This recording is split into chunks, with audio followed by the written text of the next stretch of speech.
of the Prophet. So to say that covering the head is not a part of Muslim identity is totally wrong. The beard is a part of the Muslim identity.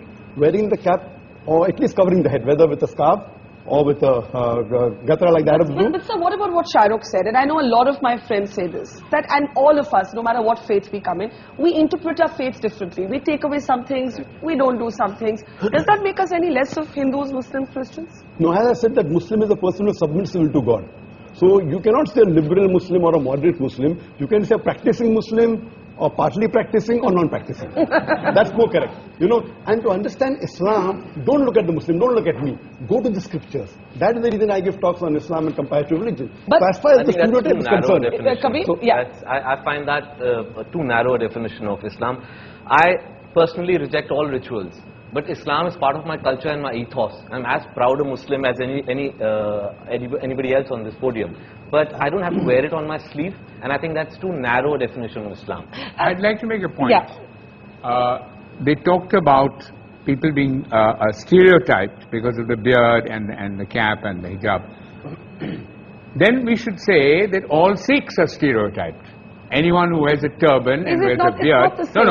It's not the same, but what has happened, I'll tell you, in fact, India has become, in a strange sense, more liberal, because when Yusuf Khan entered the film industry and adopted the name of Dilip Kumar, that was a time when the whole of India was pretty prejudiced against Muslims, let me tell you. And Meena Kumari, who was she? She was also a Muslim. Why were all the names? Shahrukh is an amazing example of a Muslim who is now the Badshah of Bollywood with a Muslim name. He didn't have to change his name. So something has happened. Would you have ever changed your name? To Akshay Kumar, yes. I would never change my name. Now the reverse is happening, Barkha. I know of boys who come from small towns, want to become actors. They change the name to Khan because they think that's the badge of honor. That's the way to go. Of success. No, it's Khan or Kapoor. Sorry, Najib? But Dilip Kumar has now become Allah Rakha Rahman. Yeah. Well, that's the change. But now he's no longer a star. Yeah, Shahrukh, you want to make a point, and then Soha and Madani. Yeah, I just want to say one thing. That, you know, I just want to know very clearly, and I'm a Muslim, and I want to know: is it more important for me to look Muslim and see Muslim, or to feel Muslim? I fully respect the scriptures. I fully respect all the hadiths. I have read the Quran in my own way, in Arabic and in English. But I think its time has come, and this genuinely is an appeal, that it is more important to feel Muslim, to feel Hindu, than to look it. And if you do, I mean, if you do, it's absolutely cool.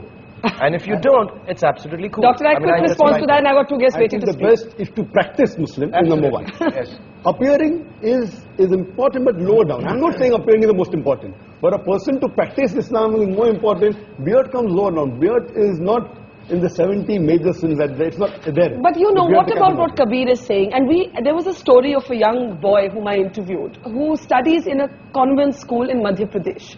And he's a poor boy. And the school rules wouldn't allow him to wear a beard. He went all the way to the Supreme Court to say, I must be allowed to keep my beard. Otherwise, I prefer not to study.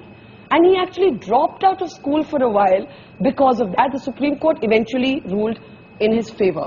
And that is my next question, and I want to take that to Madani Saab. Madani Saab, you're a very interesting character for me, because at one level, you have organized, as Alex said, all of these fatwas against terrorism and all of that. But you also had a resolution against the singing of Vande Mataram.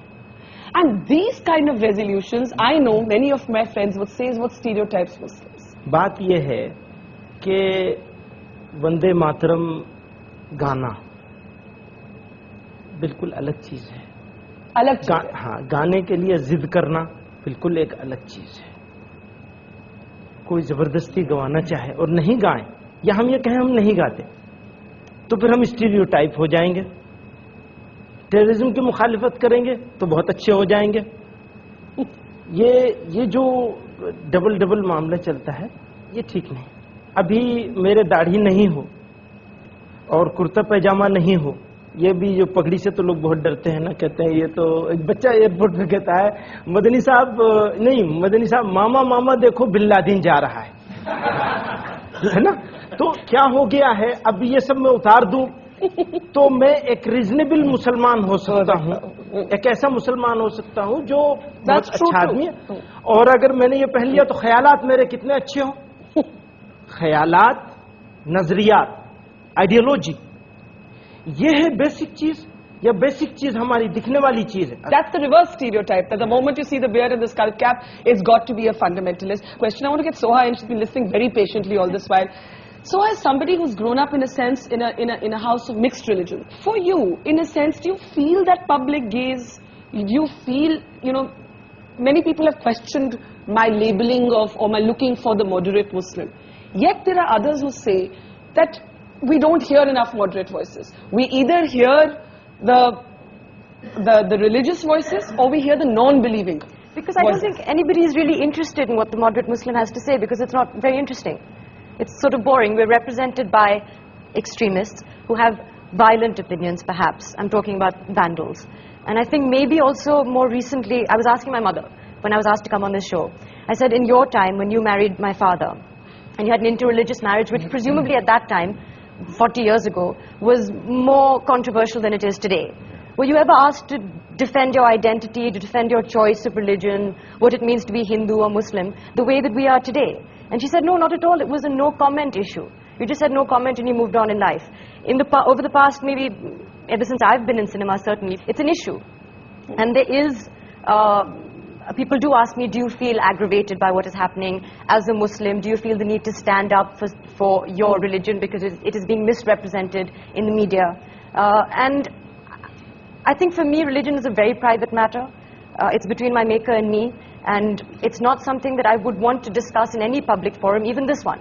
We should be talking about an Indian identity as opposed to a Muslim identity, I think. Okay, I'm going to take that as my cue to take a break. But is it, as I said to Alec earlier, is it that simple? Is there also a sort of denial within the community? Is the secular debate caught up in a certain amount of dishonesty? And there's also the reverse stereotype. We'll take a quick break and then we'll take the questions that I'm sure a lot of people have here. That's coming up after the break.